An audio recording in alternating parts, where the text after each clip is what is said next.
Hey everybody. Hello again. This is Old Buck Dave. I'm on the road again. This time it's my turn to be on the road. But I also have Old Buck Dell. that would be Old Buck Dale. Yeah, we stay still in touch no matter what the distance. Yeah. Good to have another run at the world here. Our half hour of fame for the week. Or not. Well, we enjoy it. We enjoy it. Yeah. Everybody needs a friend like we to chat with and talk to. So I agree. We have each other. So, hey, I just want to start off with a little follow up on the Ukraine story. Mm-hmm. Last week's episode was probably not probably. It was the most downloads we've had since our first intro episode, 79 episodes ago. So that was pretty spectacular. But even more spectacular was the thousands of dollars that have been donated to the Ukrainian family that we interviewed, either in the form of people contributing to that GoFundMe page, or people giving cash donations, or gift cards to different stores. So I don't know what the total is, because I only see some of it comes through us, and but it's a couple $1,000, so it's going to be a good help for those folks. So thanks everybody out there who contributed, and it's well appreciated, believe me. Yeah. I mean, that's a firsthand account of an absolutely monumental effort to save. Yeah. 3 people from all the turmoil. I mean, so it's almost like a way that everything else sometimes can seem remote, Dave. You know what I mean? It's like it's just far away, and so I'm glad everybody that saw that. They know exactly where that's going, and there's no doubt there was a big need there too. Yep. And we're going to see him again end of next week. See how things are going, and we still have a couple gift cards and things that have been trickling in that we're going to hand over, of course. The 2 girls are being tutored. School's going to be out in like 5 weeks, something like that, 4 weeks maybe. And Helena, the mom, is taking a ESL course, English as a second language. So the 12-year-old is really picking up English very quickly, by all accounts, at least by the accounts that we talk with. So that's a great thing. English is a difficult language. It is. It's not the easiest. It is not the easiest. That's right. I've heard many people say that. But anyhow, that's good. Thanks. I appreciate the update on that. I was going to ask you about that anyhow. So that's what's going on. So again, thanks to everybody who's donated, sent us good wishes. Hey, I wanted to tell you something. I was going to kind of surprise you with this, but let me just set this up so that everybody knows what I'm doing. I've mentioned the New Yorker. In fact, we've used the New York magazine, New Yorker, several times. It's a phenomenal magazine. Some really great stuff in it. A lot of short stories. And in the February 14th, 2022 edition, there was a poem. There was a poem by Robin Coste Lewis. Coste. I guess that's the way you pronounce that, Coste Lewis. Anyhow, it was a little poem, and I was reading it, and I started laughing to myself, because if you were to say to me, what have you been doing? What have you been doing, by the way? Okay, so you. What have you been doing? Now that we set it up, so I'm thinking this is a perfect answer to that question, and her poem goes. Absolutely nothing significant except the growing realization that with or without me, it is happening.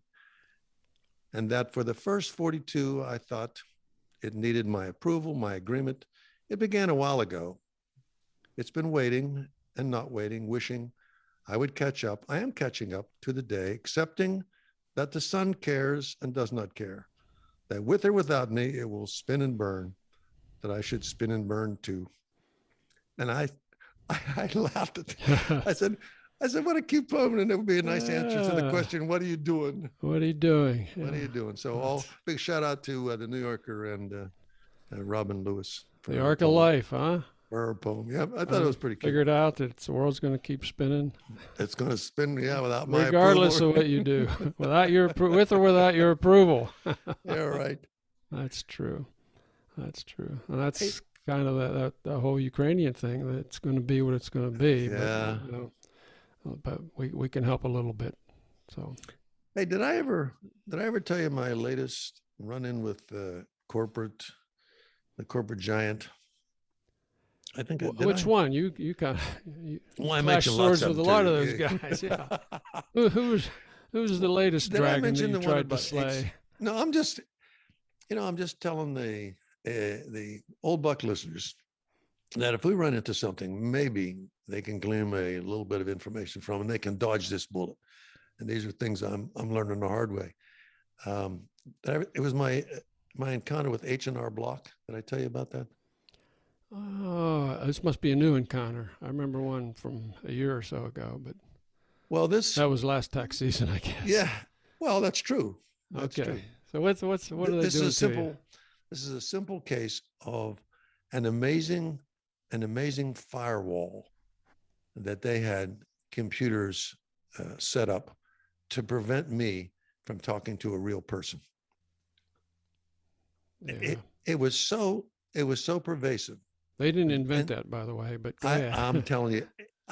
I actually stopped being angry about the third or fourth or 15th call, because I realized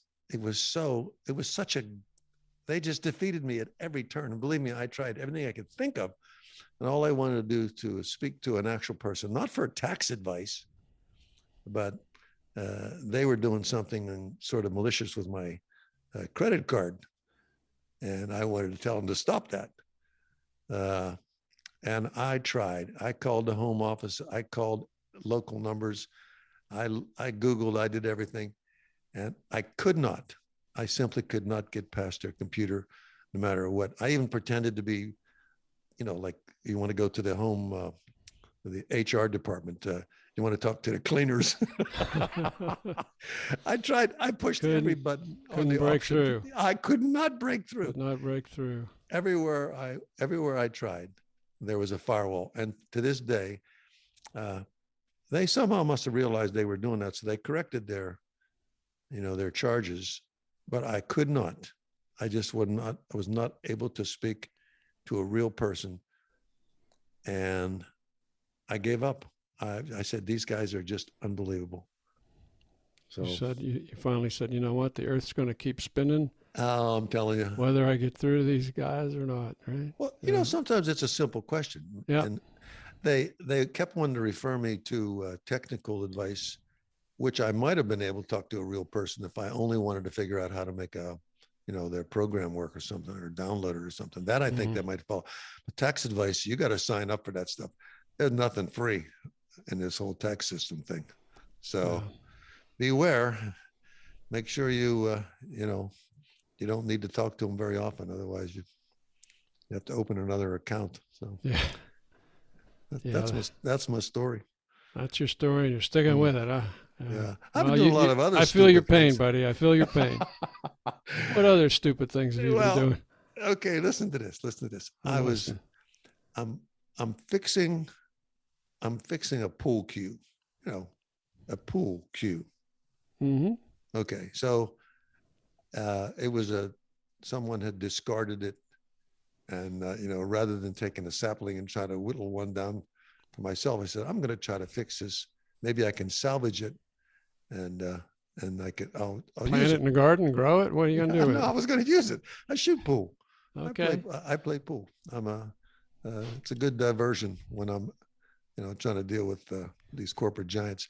So anyhow, I picked it up, and I was working on that. I was sort of doing that kind of in my, not in a garage someplace. I'm sitting at the kitchen table trying to put this cue together, but it needs a tip and it needed a bottom and it needs some other little trim work and everything. So I was doing that. But so I decided at that point, I said, I think I'm hungry. So I goes, and picture this, I'm at the table. I've got this cue stick with junk around. It's sitting next to me, and I decide, I think I feel like something light. Maybe I'll just get a can of soup or something. So I, and of course, you know me, you believe this. This is true. I get a can of Campbell's I'm not chunky. going to doubt, no matter what comes out of your mouth next. I know it's going to be the honest truth. And I don't know what possesses me to do this, but anyhow, I'm sitting there. So I get a can of Campbell's chunky chicken noodle soup, and I go ahead and warm that up. So I'm sitting at the kitchen table. I got my soup. I've got my pool cue. I've got all the assortment of stuff around to play with that. So I'm kind of doing two things at once. And then I was dipping into the soup with my spoon, and I came up with a piece of chicken. That's what you would want to get in chicken soup. Yeah, well, that's what you'd be looking for. That's what I presumed it was. And then I said, wait a minute. I wonder how many pieces of chicken you wondered are in this soup. How many pieces? Only you would wonder that. I know. I can't believe I do these things. So I said, I wonder how many pieces of chicken. So I pushed all the other stuff away, the glue and the other things that I was working on, this acoustic, and I dug through this can of soup very meticulously, and I came out with the number of cubic pieces of pressed chicken was in this thing. How many do you think there is in a Campbell can of soup? Just take a guess. 87. No. It's way little than that. There's actually 10. I counted 10. That's 10 hardly cubes. Chicken soup. It is a piece of chicken. There are 10 little cubes in it. Chicken thought soup. And then I said 10. to myself, Kidding me. I wonder what the size of these things are. And I think they're 9/16 cubes. And this chicken obviously has been minced nicely and pressed through a 9/16 square hole and cut off exactly in the cube. So to all the listeners out there who wondered how many cubes of chicken there were. There are 10. They're 9/16, and anybody want to verify that, they can write to buckstwoold@gmail.com, and you can verify that if you want. But I don't know what made me do that. So now I've got that mess around. I started to clean it up, and I went back to work on my pool cue, and I think I've got it to where I can use it. So that was one of the foolish things an old man does when he has more time on his hands and he knows what to do. I could see. And the pool cue had nothing to do with the chickens. Absolutely nothing. That was just like backstory. That was useless backstory. I don't even know why I started that, because I probably should have got get a decent one, but I decided to try to salvage this one. Okay, so that's how segued into chicken soup. Yeah. Okay, 10 chunks. Only the old bucks can do that. Yeah, we should. Yeah, we get listeners to send in how many chunks they've counted. We can see if it's a normal distribution. We could do all kinds of statistics on it. Oh, I'm sure. Or not. Or not. So. I'm thinking or not. Yeah. So that was my silly activity. The most recent, I should say, anyhow. Well, I have a kitchen story too, actually. Oh, really? Tell me. Yeah. So I'm going to call this the home safety tip of the day, all right? It may or may not be home safety, but I got a message on my phone the other day, and it said, power is out to the security system. I have a home security system that I've installed recently to replace the other one that put me through a lot of grief. Okay, let me make sure I understand this. Yeah. So when you plug it into a circuit, and if there should be a lack of power, it automatically, the battery operator or something automatically sends a signal saying your house or the power supply to that circuit or whatever is gone. You just get a buzz. That's pretty cool. It says the power has been lost. The home base is on emergency battery. The battery will last 24 hours. Oh, okay. Go figure it out. Okay. So I thought, I'm looking around. I'm in the house when I got this message, and lights are on. I don't think so. So I plugged into. I have the base station plugged into an outlet there in the kitchen. Oh, okay. And so I plugged a charger, a cell phone charger, into the other outlet there. Sure enough, it was dead. There was no power there. And and I looked over at the next outlet, and the GFI was tripped, and the red light was on. I thought, what in the world is this all about? What could be tripping this? There's nothing on this circuit. And looking around, and over on the stove is a big pot of boiled chicken. All right, now I have this thing this fight that I always have with my wife. She'll put something to boil, and walk away, and she'll leave the gas on high. All right, so inevitably it boils over. So I'm looking over there, and there's like a 1/4 inch of water around the burner below, and she had already turned the burner off and had kind of left the scene of the crime, and through deduction, I determined that the igniter, that piezoelectric igniter that starts the fire, starts the gas burning, had shorted out as a result of all this chicken water, being drenched in all this chicken water. So I tried to dry it out, put a hairdryer on it for a while. It's crazy. And I'd reset the GFI, and it would last 5 seconds. Then I'd dry it some more. It's still shorted. Then it would last 20 seconds and kick out again. And finally, I just lit the burner and put that on for a while, and then it lasted like a couple minutes. But anyway, overnight it was dried. By the next day it was dried, so I didn't have to do any emergency surgery or anything like that. So those ground fault, what is that? That stands for ground fault. Ground fault interrupter. And there's another letter, ground fault something interrupter, but I just call them a GFI. Yeah, GFI. Yeah, and I kind of Googled it, and they said there were a lot of articles on the same thing, and this happens quite often. It says those igniters are not supposed to be on a circuit with anything else. Well, guess what? They were, and for that reason, okay, is they're kind of sensitive and they can trip out circuits. So that's my home safety tip of the day. Whatever, I'm not sure what it was, but yeah. Well, they're so sensitive, and they want them around water all the time, and sometimes they just become nonsense. You know what I mean? Everything gets shut off on that circuit. Yeah. So, hey, I have in the home safety, not home safety, but this is just a little home story. I often wonder if I don't have some kind of a gnome, a GNOME, that kind of gnome. Mm-hmm. With a silent G, gnome. A gnome. A gnome. That because it seems like if my wife says, these shorts or these pants or these anything is too old, too dirty, or too this or that, they mysteriously disappear. They disappear. Alien abduction, baby.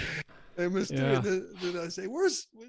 I don't know. I haven't seen them there. So then they mysteriously, and then apparently there's another one that it comes in the middle of the night and always turns the thermostat down. That one I've never been able to track down how. Yeah, that's a mysterious one. Yeah, that's otherworldly for sure. Yeah.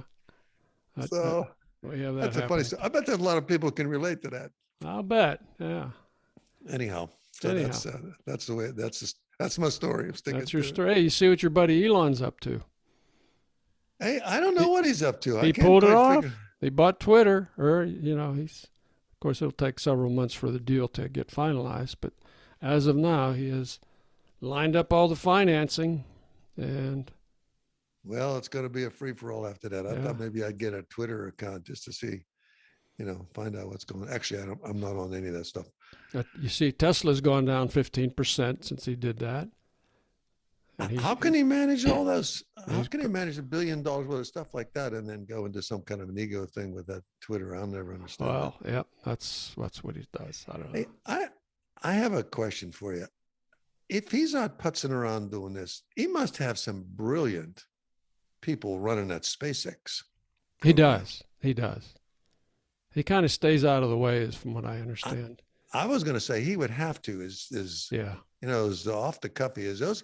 Wherever those guys are, they should have been working for NASA years ago. But I mean, what an amazing crowd they are! That No, I'm just going to fly these guys up to the space station. Yeah. Oh my soul, I'm impressed. Yep. Yep. Yeah, he's a strange dude. I mean, he's really a brainiac. He's a wizard. He's a long-term thinker, and he's done some good things. You know, he had he put up the system to allow the Ukrainians to maintain their communications network. But he's at the same time he does crazy stuff. So he's the richest guy on the planet. I guess that means you can be stupid. You know, there was a theory about wealth. A lot of people, I mean, the really, really, really wealthy people. I'm going to say sort of the middle wealthy people. At first it came money, and then it usually came possessions, and then it came power and glory. Right, and then it became your name on all kind of buildings and a plaque. I mean, I don't know where he's going with this. You know what I mean? What he's probably the most well-known person in the world. I would think everybody knows his name. Yeah. He's all over the internet. Anytime you Google anything out there, you always get some highlight of what he's up to. Anyway. Oh well. That's enough. We'll have to see how it plays out. Yeah. Some people are saying it's going to be a done deal. Other people are saying his Tesla stock is going to dump as a result of this, and he's not going to be able to, use that as collateral for the loan. So we shall see. We shall see. And I would refer to my earlier poem. I thought that it needed my approval and poem, agreement. That poem, that is so appropriate. We should read that at the beginning of every episode. Yeah, jeez. So I did mention I'm out of town, right? At the beginning here, I did tell the folks I'm out of town. Yeah, I'm in Nashville, doing some babysitting, fixing two tornado bikes. Two bikes that got swept out of along with the garage here a year and a half ago, 20 months ago. And so we were able to retrieve two bicycles and spend the last 2 days putting new parts on them or used parts or whatever, trying to make them roadworthy again. So that's my mission here this week. One day you'll have to think back about how many you actually put together. Probably lost count already. I absolutely that. You know, the funny thing here is, so I'm doing this in the back, and I see these guys are out working out in the front. They got a hole dug in the front yard. Oh. So I said to my son, I said, "What's going on here?" He says, "Oh, that's the Google fiber optic cable guys." Ooh. Okay, Google does a lot of sharp things, but apparently laying fiber optic cable is not one of them. Okay, they have their own, cable system. Like, they I didn't even know they had that. Yeah, I didn't either. And it's funny, when they were first laying this in the neighborhood, my son was interviewed by the local paper because he raised his hand, and he said, "Look," he said, "they're burying this so shallow, and it's going to get chopped up. It's going to get chopped up." And guess what? That's what exactly has been happening. Exactly what these guys are taping this stuff temporarily to the side of the curb, and then they're digging little channels at the edge of the road and people's yards. And he said the house next door to them was just finished. It was another tornado house that got rebuilt. Mm-hmm. And he said exactly 10 times the contractor broke the line. 10 separate times. And he said, you can't help it. You can't help it. It's right there. Yeah, he's quite happy that he did not go with the Google fiber optic cable. I would think. Yeah. Did you ever see him repair a fiber optic cable? I can imagine that takes a lot of time. I saw that done once where they had a little machine, how they were able to weld this piece of, they actually did it in front of me where there was a broken line, and how they were able to hook it together. But anything like that takes a lot of time to put it together. So if you have those weed eaters or those edgers, like in our area where I live. Oh, yeah. Oh, man, do those guys tear stuff up. Tear them up. Just tear them up, irrigation systems or whatever. So, that's cool. Interesting. Yeah, that's another story here. I had another question for you. Who wrote that song, War, What Is It Good For? You remember that? I do remember that. Who was that? Was that Eric Burden and the Animals sang that? Was I'm that not was sure. that a Vietnam era thing? Yeah, I think. Yeah, Okay, yeah. that went back there because I saw it on television the other night in an old Seinfeld episode. It was kind of funny, and I said, "Yeah." I think that was Eric Burden. I'm not I sure. said that ought to be something everybody's playing. I'm reading another book. Oh, Believe it or not.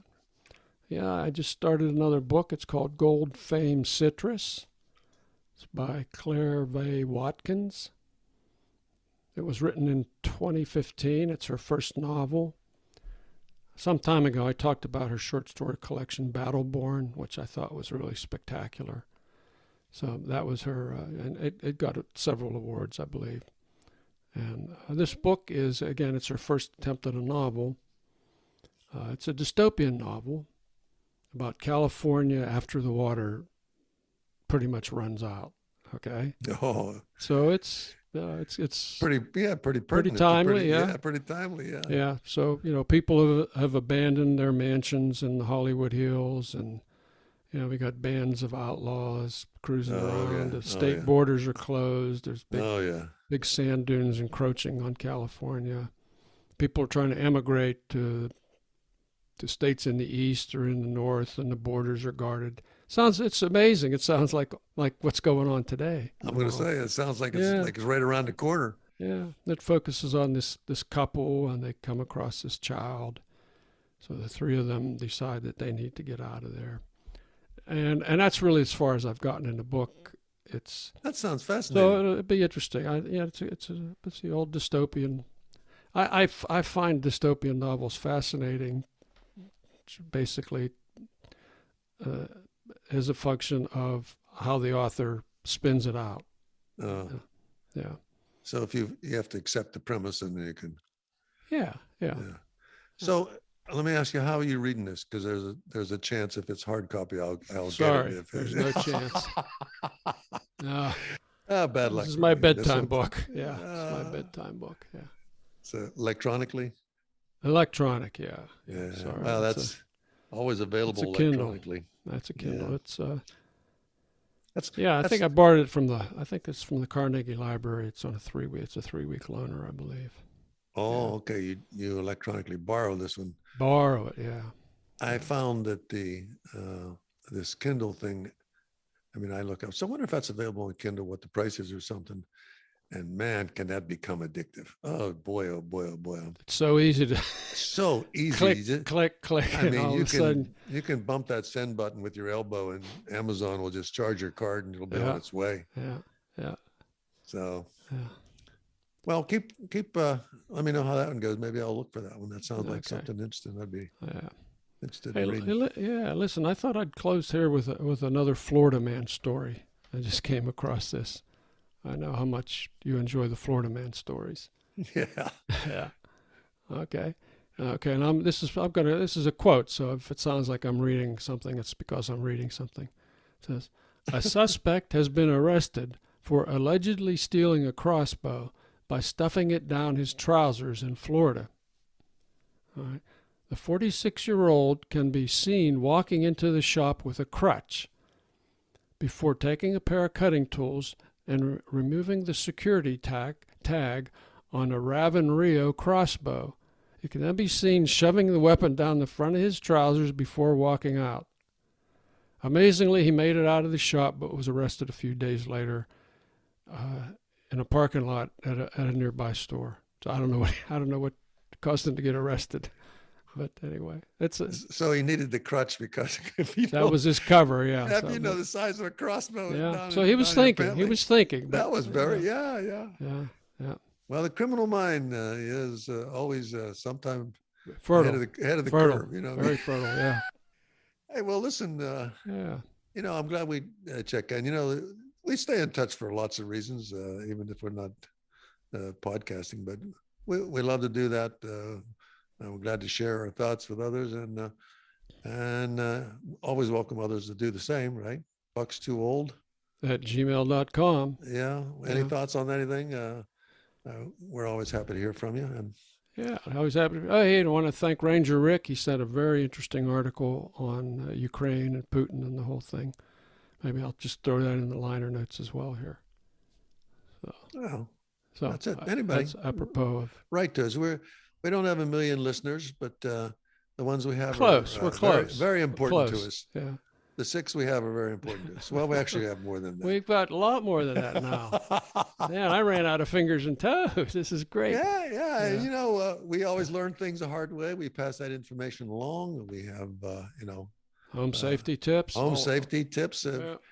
Battling corporate giants. Everybody, can relate to that. So hang in there with the old bucks. Pass this along to your friends. All right. Having this said is that, this is old Buck Dell saying thanks a lot. So that is old Buck Dale, and this is old Buck Dave saying right behind him, take care, folks.